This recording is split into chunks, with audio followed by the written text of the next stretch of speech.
روایی نقل کرتے ہیں کہ نجف اشرف میں ایک گھر تھا جس میں ایک عورت اور ایک خوبصورت اور حسین و جمیل لڑکی رہتی تھی۔ ماں تھی اور بیٹی تھی، اور وہ بیٹی اپنی ماں سے اتنی محبت کرتی تھی میرے عزیزوں، ولایت علی کتنا ہونا ضروری ہے۔ ولایت علی ہمارے دلوں میں ہمیشہ قائم رہنا چاہیے۔ ولایت علی کتنی ضروری ہے، جو ہمیں قبر میں ہمارے لیے آسانی پیدا کرتی ہے۔ ولایت علی کا معجزہ، ولایت علی کیا ہے؟ وہ لڑکی جو ہے اپنی ماں سے بے انتہا محبت کرتی تھی، اور جب یہاں تک کہ حتیٰ کہ یہ تک ہوا کہ اس ماں کا انتقال ہو گیا۔ بیٹی اپنی ماں سے بے انتہا محبت کرتی تھی اور اس ماں کا انتقال ہو گیا۔ جب وہ ماں انتقال فرما گئی تو بیٹی کا رو رو کے برا حال ہو گیا۔ ماں کی جدائی بیٹی کو برداشت نہیں ہو رہی تھی۔ خوبصورت لڑکی تھی، حسین و جمیل لڑکی تھی۔ ماں کے انتقال کے بعد بیٹی کا برا حال ہو گیا اور وہ برداشت نہیں کر پا رہی۔ محلے والوں نے جنازے کو تیار کیا، کفن دیا، غسل کروایا۔ کفن دینے کے بعد جنازہ جب تیار ہوا، جنازہ جب گھر سے نکلا تو بیٹی کو بہت کوششوں کے باوجود روکا گیا، لیکن بیٹی اپنی ماں کی جدائی برداشت نہیں کر پا رہی تھی۔ اس کے بعد بیٹی جب ماں کی جدائی برداشت نہیں کر پا رہی تھی، یہاں تک کہ بیٹی جنازے کے پیچھے پیچھے چلتے ہوئے قبرستان تک آ گئی۔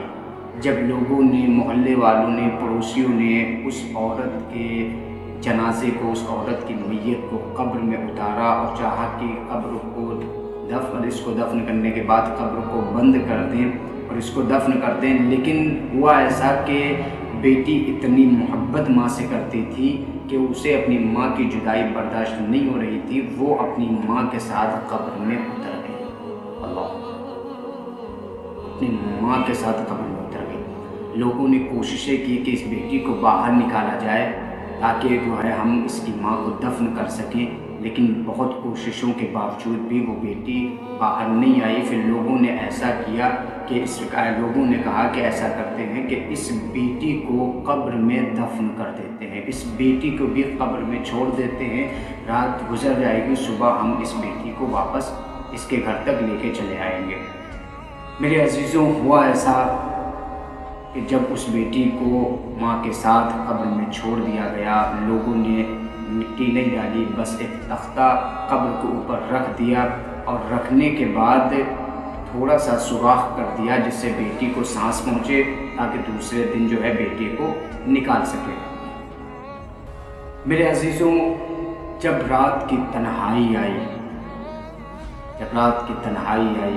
اس کے بعد رات گزر گئی، دوسرے دن لوگ، محلے والے، پڑوسی والے اس بیٹی کو، اس ماں کی بیٹی کو قبر سے نکالنے کے لیے جب قبر کے قریب پہنچے تو اس بیٹی کو باہر نکالا۔ کیا دیکھا کہ وہ خوبصورت اور حسین لڑکی جو ایک بڑھاپے کی شکل میں تبدیل ہو گئی، بال سفید پڑ گئے، چہرے پہ جھریاں آ گئی ہیں، ضعیفی کا عالم آ گیا، ضعیفی نظر آ رہی تھی۔ لوگ خوف زدہ ہو گئے، لوگ پریشان ہو گئے کہ آخر وجہ کیا تھی، آخر کیا وجہ تھی۔ لوگوں نے اصرار کیا تو اس بیٹی نے، اس لڑکی نے کہا کہ میں جب لوگوں نے پوچھا کہ قبر میں کیا ہوا، تمہاری ایسی شکل کیسے ہو گئی، تمہارے بال سفید کیسے ہو گئے، تو اس بیٹی نے کہا، اس لڑکی نے کہا کہ جب میں اپنی ماں کے ساتھ قبر میں تنہائی میں رو رہی تھی، جب آپ سب میری ماں کو مجھے میری ماں کے پاس چھوڑ کے چلے گئے تو رات کا تنہائی آئی۔ جب رات کی تنہائی آئی تو میں نے قبر میں دیکھا کہ دو فرشتے ہاتھ میں آگ کا عرض لے کر میرے قریب آئے، میرے ماں کے قریب آ کے کھڑے ہو گئے۔ میں نے ان فرشتوں کو دیکھا، میں ڈر گئی، خوف زدہ ہو گئی۔ پھر اس کے بعد میں نے دیکھا کہ ایک نورانی شخصیت جس کے چہرے پر نور تھا، وہ میری ماں کے قریب آ رہا تھا۔ میں نے کیا دیکھا، اس نورانی شخصیت کے بائیں جانب بھی فرشتے تھے، پیچھے بھی فرشتے تھے، اور وہ نورانی شخصیت آ کے میرے ماں کے پیروں کے سرحانے بیٹھ گئی۔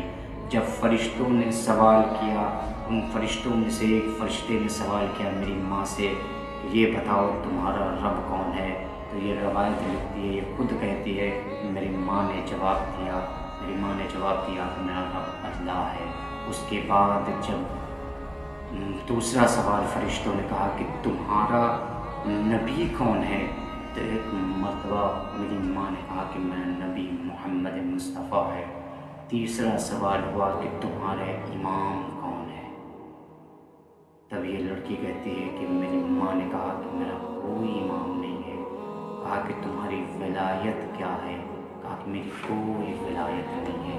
اتنا سننا تھا کہ میں نے اپنی آنکھوں سے دیکھا کہ ایک فرشتے نے آگ کا غرز اٹھایا اور میری ماں کے سر پر ایسا غرز مارا کہ میں اس آگ کے غرز کو دیکھ نہیں سکی۔ اس آگ کے غرز کو دیکھ کر جو میری ماں کے سر کے اوپر فرشتوں نے مارا، اس کو دیکھ کر اس کے خوف میں میرے بال سفید ہو گئے۔